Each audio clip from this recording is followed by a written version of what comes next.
Jim Kessler, welcome to the Dispatch podcast. Love to be here. Thanks so much. Jim, let's just start for some of the listeners who may not be familiar with Third Way. What is Third Way? Where did it come from? What do they stand for? Just give a little background on that. So Third Way, it's a center-left think tank in Washington, D.C. We started in 2005. We're 20 years old. I'm one of the co-founders of the organization, and really sort of the raison d'etre of, and there's a Washington elite term, the raison d'etre of Third Way was really like, how do you make sure that the Democratic Party does not veer too far off to the left, which is its inclination, veer off to the left and then like tug back to the center. We do policy work, we do political work, we work a lot with Congress, we work with Democratic administrations, and we oppose Donald Trump. Well, one of the issues that you guys wrote I think you yourself wrote something about was the recent CR passage. And it seemed like you were hoping that the Democrats would get some concessions out of it. I think you had 5 things that you were hoping that they would fight for. Are you disappointed how it played out? I'm disappointed in how it played out. And I just want to say, like, I don't think it's Schumer's fault. All right. I think I thought actually what Schumer did was the right thing to do at that time. But I think Democrats made a mistake from the very beginning. And that was the belief that House Republicans would not be able to pass the bill on their own. And they thought that, the Tea Party would rebel and that Mike Johnson would need some Democratic help and you could negotiate. And I thought that was really a faulty assumption, and that this is not Kevin McCarthy's Republican Party in the House. And Joe Biden isn't president. Donald Trump is president. And when you have a new president who is popular with your base and there's loyalty, plus they're afraid of him, they're going to kowtow to him, just like the Senate did with Pete Hegseth and Tulsi Gabbard. So the first mistake was thinking this wouldn't get through the House. Once it got through the House, I thought it was over. And so my feeling was, and I wrote an op-ed to this, we need to stake out some principles early on and say, this is the price for our vote, something that was very understandable. That never happened. By the time it got to the Senate, I think the die was cast. You worked for Senator Schumer before. What do you make? It does seem like there is this mass, maybe I shouldn't use the term mass, but at least a revolt, and it's hard to sometimes quantify how large these things are. Is this, a desire for new leadership after, 2024 and thinking, whatever was there existing before that allowed Donald Trump to win the presidency, we just need to have a clean slate and get somebody else? What do you make of that? And is there a type of leader that could do better than Senator Schumer's doing right now? Yeah, so I think Senator Schumer is a great leader and has been a great leader in the Senate for a long time. I thought he made the right call, but the execution of that decision was not at its best. And, it blindsided other Democrats. And really the choice in this fight was you either lose slow or you lose fast, because you lose either way. I've been through enough government shutdowns. I know what happens. The party that precipitates the shutdown, in this case would be Democrats, you lose. And I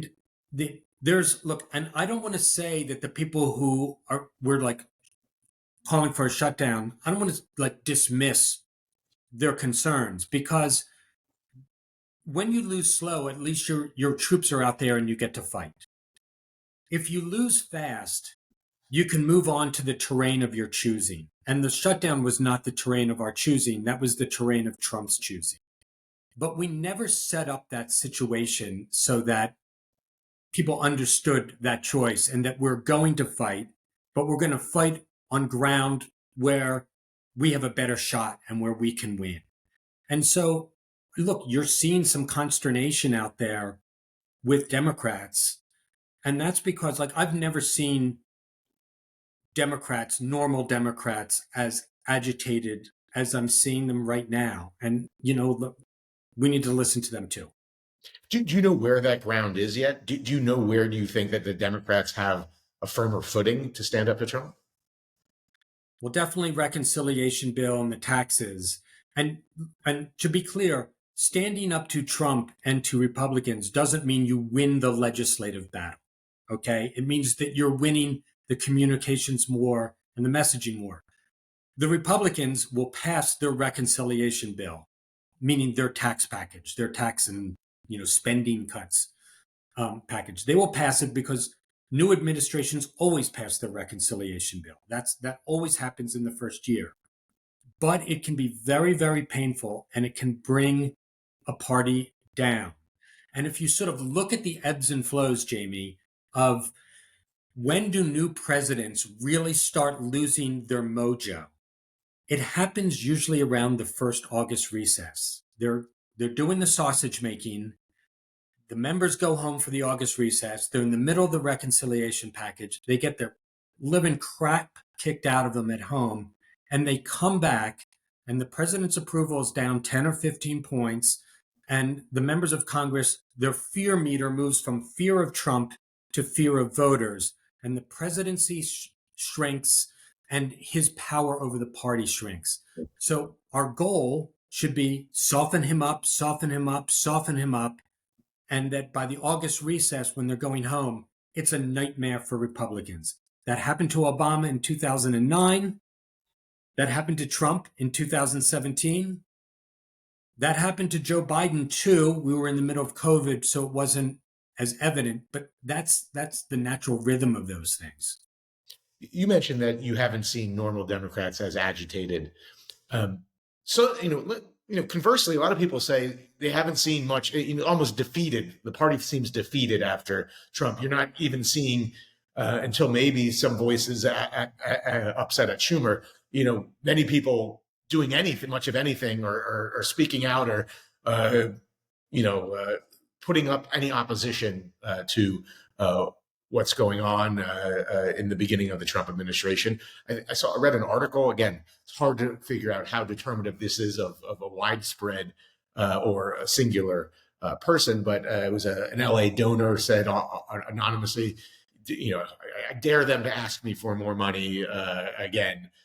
Just so defeated he is, people feel like throwing money and then losing so spectacularly.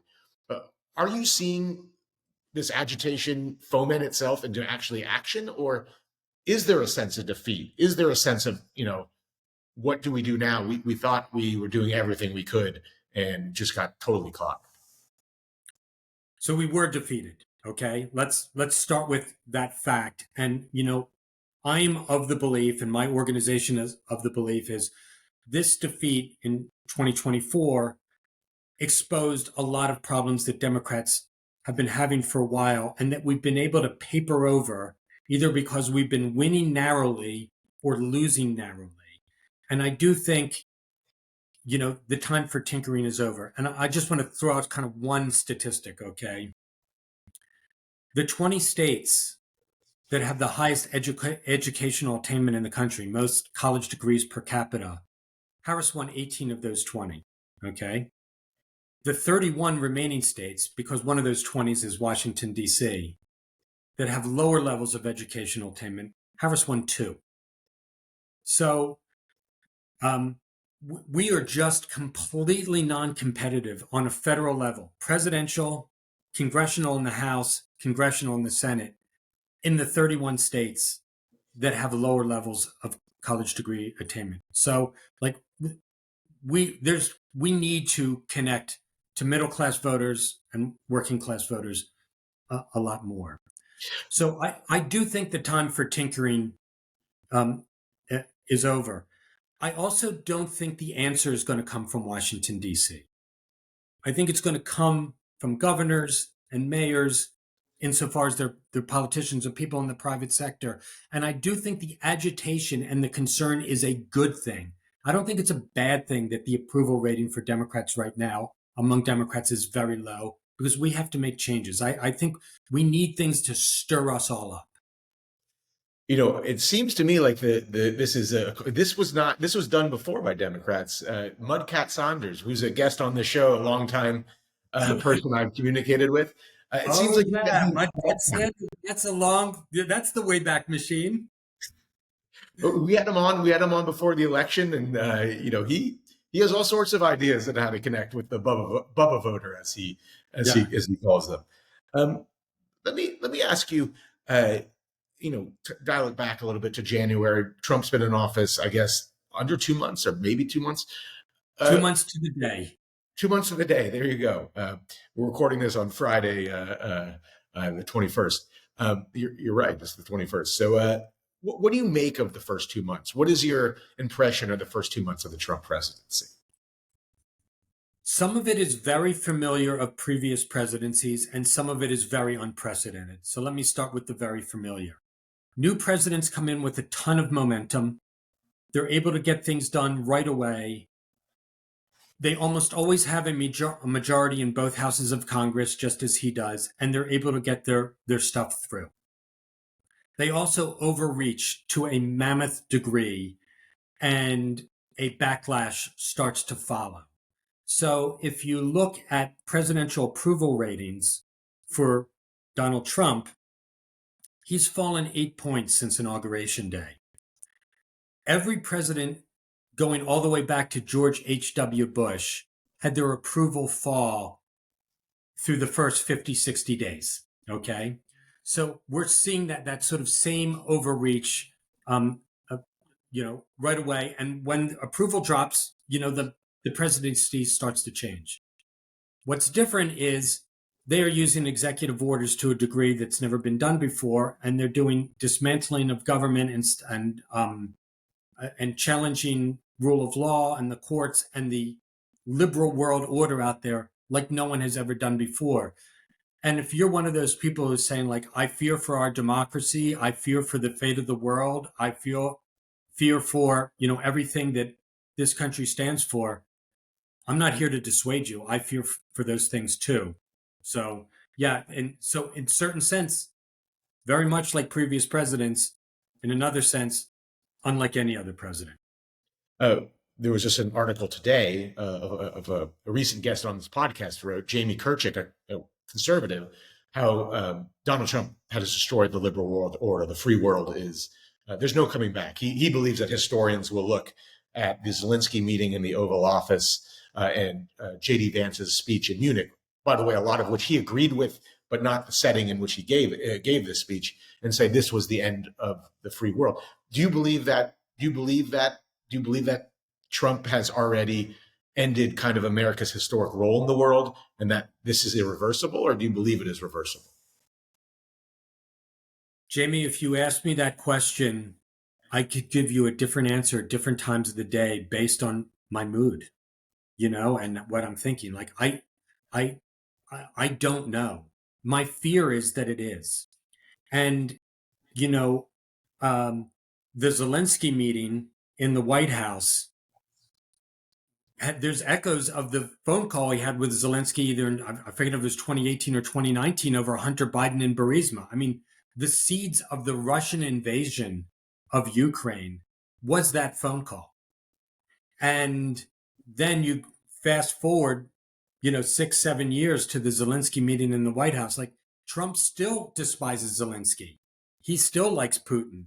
And our hope, like what we're hanging our hope on, is that people like Lindsey Graham, that tells you the thin reed of hope that we're hanging on to, and Marco Rubio are privately telling things to Donald Trump that they're not saying publicly, to move his position so that we don't cut a deal that is vastly pro-Putin, pro-Russia. And also, like, we're seeing, okay, Europe is now going to be spending a whole lot more on their military than they did in the past. Congratulations. That was a goal that Republicans had for a long time. Certainly Trump did. But they are moving away from the U.S. That is the price. And I believe that Europe is going to start engaging more with China because they don't fear China. America fears China. Europe fears Russia. So I just think they're figuring out that they can't count on America as a partner, and they're moving further away. Well, this world order has basically worked for the last 80 years because we have been in lockstep with Europe, our North American partners, and our Asian partners. Now we're going into a complete unknown. So I am, I'm very concerned. I don't know the answer to your question. My answer is I'm very, very concerned. Well, is there anything that you think Trump has gotten right in the first 2 months that you not in agreement with, that this was the right move? Well, I'm not going to say he got anything right. I would say he's got his finger on the pulse of America in a way that has gotten him elected. And like, people are really frustrated with government, and we should have done our own version of reinventing government, and we should have done our own version of being tough on the border and securing the border. I think it was a huge Biden failing. I think I think the view of the Biden presidency is going to diminish and become more negative over time. I thought they were staffed by people way too far to the left and far to the left of Joe Biden, and they were derelict on the border. And I think that came from the White House, not from DHS. And, and government reform was an easy one to do, and they didn't do it. So I think in some places, Trump has some the right instincts. He just steps on the accelerator, and we're going at 90 miles an hour recklessly, and putting Elon Musk in charge. I can't say that was a good idea for sure. Well, you did have a third way, had a, was it called, the comeback summit? We explained that was. I'm going to go through some of the highlights that I see from the Yeah. press release, or the, I guess, the notes that were issued out. But what was the comeback summit? Yeah, it was a comeback retreat. We invited about 80 mostly mainstream centrist Democrats, not elected officials for the most part. Some outside of the DC area, some within the DC area.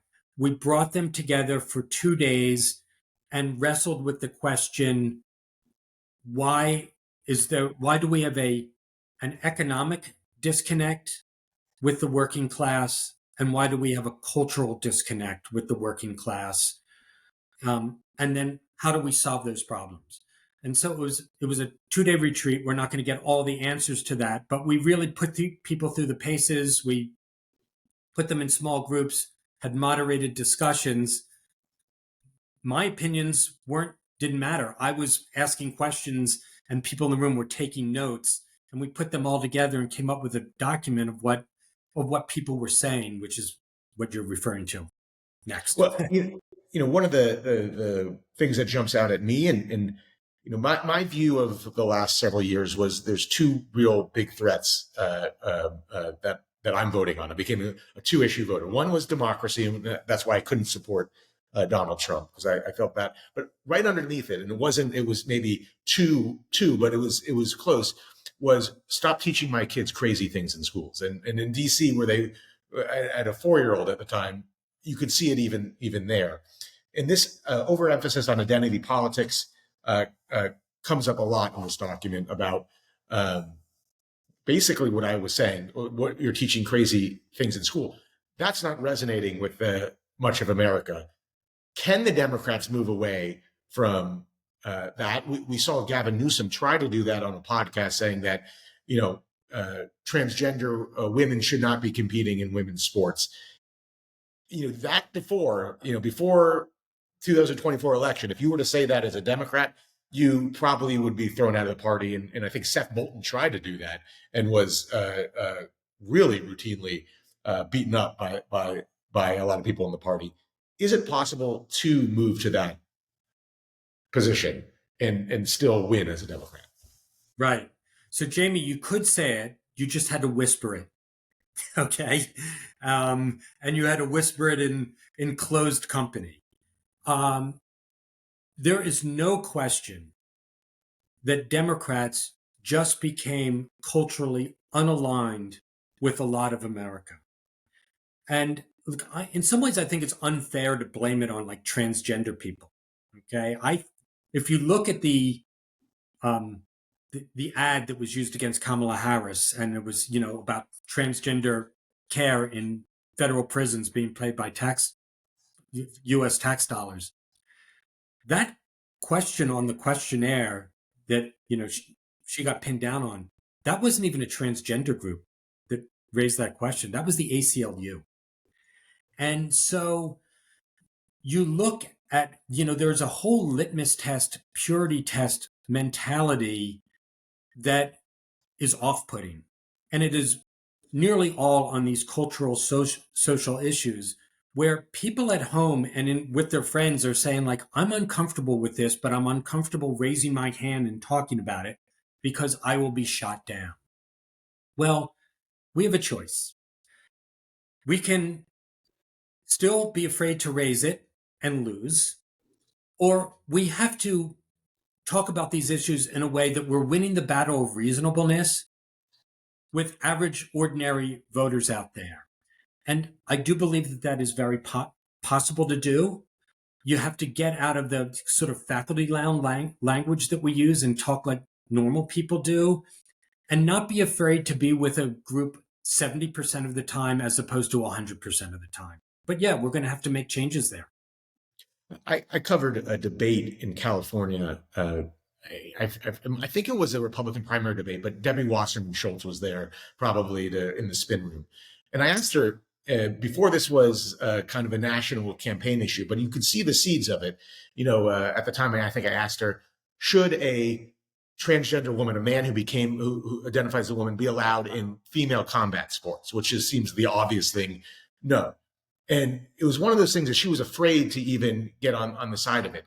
It does seem like a conditioning would have to take place, to me, a radical one, where this is now allowed to be said that you don't want transgender women in female sports and whatever tangential issues come aside of that. You think that that's possible as a reversal of policy in the Democratic Party? Yes, I do. And, look, the way, first of all, there's very few transgender women in women's sports. Like, this is one of those issues I was going to compare it to partial birth abortion from the 1990s, where it was an issue that came up and, like, there were almost no partial birth abortions, but there was actually far more partial birth abortions, as rare as they were, than trans women in girls sports in high school and in college. So in essence, like, it was an issue that was foisted upon us. And look, I just think we have to win the battle of common sense on these things and have an overall principle, which is life, liberty, and the pursuit of happiness. And that includes for transgender people. But there are places where safety and fairness take precedent. And this is one of those places. Let's move on. And I think Rahm Emanuel has talked about this. Seems like Yeah, I think Rahm is, he's very smart. And he's like, I don't want to talk about the locker room. I want to talk about the classroom. And I think even saying that is, satisfies people too. I just want to add one more thing, particularly on the trans issue. We've done some research on this, okay? There is a general empathy out there in the population for transgender people and parents who have transgender kids. There's a sort of, there for the grace of God go I. I want to make sure everybody's safe. I want the best for them. It's a tough situation. I don't want to be proselytized too, but I don't want harm to come to these folks. That's the right spot to be in. So using that as your guidepost, I think can get you to the right place. I agree, but Jim, I think the zeitgeist, at least in a certain, I mean, I've seen it in DC schools, and I know of examples of 3 or 4 years old where the school is trying to push them to say they're transitioning to a different gender, where the parents are like, I don't know. That is happening. You sometimes see it on TV and you think, oh, they're exaggerating things that are going on Fox News. But I've seen kind of the craziest things that are occurring. But yeah, go ahead. Parents have to be involved. Medical professionals. Like this, you can't do something and not have the parent of that child be involved, whether they're 3 or 17 years old. to me, you know. One of the other issues of the comeback retreat that came up is failure on to prioritize economic concerns. I wonder if you thought it was just a tone deaf. Obviously the economic indicators were pretty good under Biden, but you still had people, complaining about prices because even though if inflation goes down, the prices remain high. The percentage increase goes down. It did seem on a national level that the Democrats just couldn't grasp that difference. That yes, the inflation has gone down now, but the prices remain very, very high, and people are complaining about those. Right. So if you're between the ages of 25 and 64 and you have a college degree, your median household income is $124,000. Okay, that's 38% of the country. If you're between 25 and 64 years old and you don't have a college degree, that's 62% of the country. Your median household income is 61,000. So, if your median household income is $124,000, inflation's a problem. If it's 61,000, inflation is a crisis. So going back to what I said to you earlier, Democrats won 18 of 20 states where we have the highest levels of college degree attainment, and we went 2 for 31 in the states that do not. So because we've become a party that is relied on kind of overly educated, particularly white voters, in combination with African Americans and a decreasing amount Latinos, we are missing a segment of society that should be with us, but is not with us. And the inflation proved to be the the cockroach in the cherry bowl, for the economy. One of the other points I see on the readout of it is the left of the party to kind of marginalize the far left. The issue I see with elections sometimes is you can never everyone can have their stats to prove that they're right. So the far left is going to say the reason they lost is that you didn't go to the left, or you didn't go to Bernie Sanders. In fact, I think Kamala Harris at the convention tried to become more to the center because she didn't have to go through the primary. And obviously, Third Way is going to say, well, no, it's because these issues stigmatized the Democratic Party. How do you win that battle? Is there a way to win that battle definitively? I mean, because both sides are going to claim they're their path forward to victory. The answer is no. You can never win that battle definitively. You win it periodically. The Democratic Party is almost evenly split between moderates and progressives. And so the natural inclination of our party is to bicker. We do that so well. But this gets decided in a Democratic primary for president.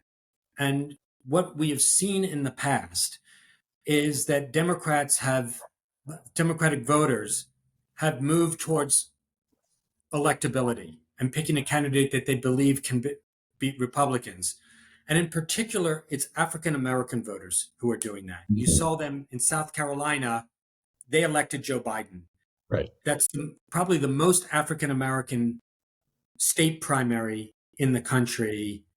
And African Americans are overwhelmingly moderate to conservative in the South. Look, I think on the cultural issues, there's no doubt the party has to move to the center. And on cultural issues, I'm not just talking about like the trans issues, like it's the border, it's crime, it's a whole series of issues that are sort of like the values of law and order and rules-based society and that sort of thing. There's no doubt. Also, and look, this is where I would give credit to the left economically. I think the proper, more centrist democratic economic message needs to take a piece of the populism from the left with pro-growth, pro-opportunity, pro-middle class policies there. And, there is a right for Americans to be very angry at the gazillionaires out there that have incredible wealth and incredible power in this country. At the same time, like most Americans really aren't that anti-business, you know. They might not like some businesses, but like they don't hate Amazon, to be honest. They don't hate Google. They might hate Exxon or they might hate pharma. So I do think you need to be pro growth, pro opportunity, pro working class, but you can lean into like who are your enemies out there, which I think the left has done better. One issue that's become somewhat of a common theme of this show, we brought it on several times, is this disconnect with younger voters. And it's not just the left, unfortunately, but there are some elements of the right as well. But I do think it's probably highlighted mostly on the left in the Democratic Party, where younger voters tend to be becoming less pro-Israel than before. I mean, and I do think America as a whole right now is pro-Israel. Where does the Democratic Party need to be on Israel? Can it be a vocally pro-Israel party and keep the left wing of its base? Yes, but it has gotten more challenging. And I have a daughter in college, and she's not a protester or anything like that. But like she certainly wouldn't characterize herself as pro-Israel. She just certainly would not. And I'm Jewish. I'm older. I've been through, a lot. I remember the Munich Olympics and things like that. Her life is very different, what she has seen and experienced. And I've been worried for a while that long before October 7th, I've been worried for a while that Israel is losing younger people all across the country. Oh, and Israel is not seen as a sympathetic entity. It's not, it once was the underdog. And I also happened to be in Morocco on October 7th. And I just remember the first day or two, people, really empathizing with Israel. And then when a hospital blew up and was originally blamed on the Israelis, and it was most likely Gazans blowing it up themselves. When you're in Morocco, you could see it change like in an instant there. And there is Israel's losing a public relations war in this country with younger people. Look, I think the issue rises and falls with people. I'm not so sure after Donald Trump wanting to turn Gaza into the Riviera that young people are going to say absolutely no to Democrats because they're pro-Israel compared to like Donald Trump, what he's doing. One thing I don't see in your document, and I wonder if the issue is just over now after the 2024 election. It resonated with me, but maybe didn't resonate with others, is January 6th. Is that now, I mean, Donald Trump winning, what happens to the issue that they try to overthrow the government in 2020? I mean, where do you go from there? Can you raise that anymore after he's reelected? Yeah. Right. It did not come up in our 2 days. Like people didn't bring it up, or if they did, it was brought up so infrequently that it didn't make it into the document and into people's notes. Again, we were talking about economic disconnect and cultural disconnect there, although I do think January 6th is part of a cultural connect versus disconnect. The irony is, if you want to save democracy and the rule of law, I don't think Democrats, the main subjects should be democracy and the rule of law. It has got to be much closer to people's bread and butter. And their bread and butter is their economic situation and the cultural situation. What they're talking about at the dinner table isn't just their bills. It's what you're talking about. What's happening, at the schools, and whether they think the public schools that their kids are at are serving them well. And I remember, I didn't have the same experience as you. My child is older. about, the schools trying to say to somebody, well, what gender you should be. And we're DC public school as well. But I was struck by the fact that when you're learning American history in DC public schools, it is a very negative view of America. And so if you're growing up with a negative view of America being taught, why save it when it's in trouble? You know? And I really think that is a mistake. And of course, our country isn't perfect. It never was, and it never will be. But it has always been striving for something. Like it's accomplished some incredible things. And I do think we should be, you know, four measures, great country, one measure, a lot of problems, a lot of things that we need to reckon with. And that's plenty, okay? But I do think, that we've done extraordinary things in this country and we should be proud of it and our kids should be proud of this country. We had George Packer on the show, who I think wrote the most important piece on this, when the culture war comes for the kids before COVID.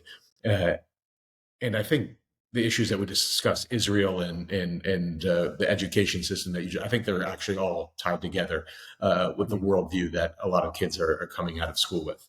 Let me ask you, what Democrat do you think is doing a good job? We mentioned Rahm Emanuel, kind of touching on the issues that you're talking about.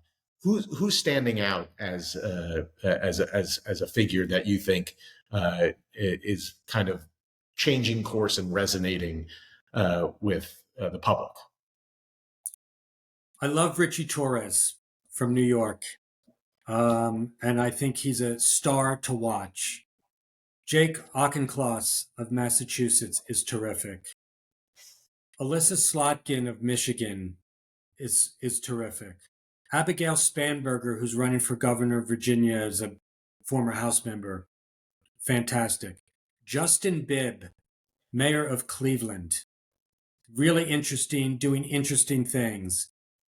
These are some of the young, next generation, up and coming folks. I'm missing a whole bunch. I'm sure. Ruben Gallego, I think, is, was progressive, now centrist, Arizona, fascinating person. I do think Democrats have a spectacular bench out there. We should be using them more. What do you make of John Fetterman? He was a boogeyman on the right. That people really dismissed him, and now he's kind of beloved on the right for some of the issues he's stood up for. But where does he fit within the Democratic Party? Fetterman's really interesting. I think he's worth watching, and he should have been on my list too. And he's an iconoclast, and you can look at somebody like Richie Torres or Alyssa Slotkin or Abigail Spanberger and say, like, well, I'm going to model myself after them. I don't think you can look at Fetterman and say, like, well, I'm going to model myself after Fetterman, because Fetterman is Fetterman. What I think is interesting is he acts like he's playing with house money. Like, I have nothing to lose, and he's just, I think the word authentic is overused in politics, but not with him. And he's an interesting guy and someone to watch. And Pennsylvania is such an important state. Josh Shapiro, that's another one. Like Gretchen Whitmer. PA is very important. It's like New York, New York. If you can win in PA, you can win anywhere. I wonder, how much does third way, how much do you, if at all, blame Joe Biden for not getting out early for the Democrats' loss? Do you think that would have made a difference? Do you think could he have won if he stayed in? No. No, you don't think so. You think he needed to get no. out? No. Look, my New Year's resolution was to take off my pretend glasses, because I convinced myself that Joe Biden could win in 2024 because I was seeing what I wanted to see. and not what others were seeing. And so I was disappointed in November 2022 when Biden said that he was going to run again. I think the trajectory of his presidency would have been different if he said, I'm done. I think we would have gotten a border security deal, if he said he was done.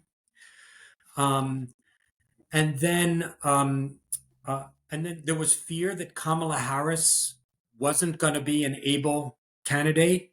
I think she actually performed pretty well as a candidate. The problem was Kamala Harris, when she ran in 2019, was not an able candidate. But it would have been good to have a real primary out there. And I feel that what we saw on that June debate stage must have been seen inside the White House enough times for there should have been people saying this can't be done. Were you surprised? And Were you surprised what you saw, or had you heard well, of stories of maybe he's diminished a little bit? so I was shocked. I 40 seconds into the debate, I texted my colleagues and said, "It's over." Um, and I thought he was going to win the debate. And his State of the Union address in March, he was really good. He had energy. Now, granted, there's a teleprompter, right? But he seemed full of life and having fun and on top of it. But and every once in a while you'd hear something like, yeah, he didn't seem sharp, or he's going to these fundraisers and he didn't perform that well. But you hear what you want to hear. And what's the alternative, right? It's like the primaries. And I think, Dean Phillips, I criticized Dean Phillips. He was right. Dean Phillips didn't want to run in a Democratic primary. He wanted somebody else to run. He was right. And so when we meaning Democrats, say, look at Donald Trump and all the horrible, horrible things he's doing, blah, blah, blah, blah, blah, completely legitimate. Well, look what we were ignoring too. And I put myself in that category of people that, drank the Kool-Aid there. And so yeah, I think it's inexcusable that we had to wait and to see a performance like that where it really looked like you should be in a nursing home to pull the plug. Let me close on a couple of questions on 2028. You mentioned a bunch of candidates that you think are doing a good job of and expressing what maybe with the third way kind of ideas. Which of those do you think would be a compelling 2028 presidential candidate? Yeah. So I think so first of all, if I had my druthers, I would like us to nominate someone who is not from either coast. There are 19 states that touch the Atlantic or Pacific Ocean. Harris won 14 of them. There are 32 that do not. She won 6. That's the worst of any Democrat since Mike Dukakis. And 2 of those 6 were DC, not a state, and Vermont. So we have to get in touch with the interior of the country. And ultimately, I would like to see somebody from the interior of the country winning the nomination. That's not Gavin Newsom, okay? That's not to say, Gavin Newsom wouldn't be a good candidate and might end up being the nominee and could get elected president. And I do think, he's making a concerted effort to move to the center, and I salute that. But I think we have a geographic problem there as well. And so, that's not to say Gavin Newsom shouldn't be the nominee. I'm just saying my druthers would be somebody from the interior of the country. Yeah. Is there a candidate outside of politics that you could see running on the Democratic side and being successful? I mean, obviously Trump was successful coming from a different world. Is there a celebrity candidate or a business candidate that you think could be successful for the Democrats? I like Mark Cuban. Do you think he'll I'm do a it? fan of. He tells me no. He tells me he's no longer interested in doing this. But do you think you could you think the Democrat he could be convinced to run? I don't know. I really don't know. I don't know Mark Cuban well enough to answer that question. I mean, I do. People get tempted to it. When you run, you got to be all in. You know, another name that I think is interesting, Jared Polis out there. Hmm. Now he's a politician, Colorado, but like he's doing very interesting things too.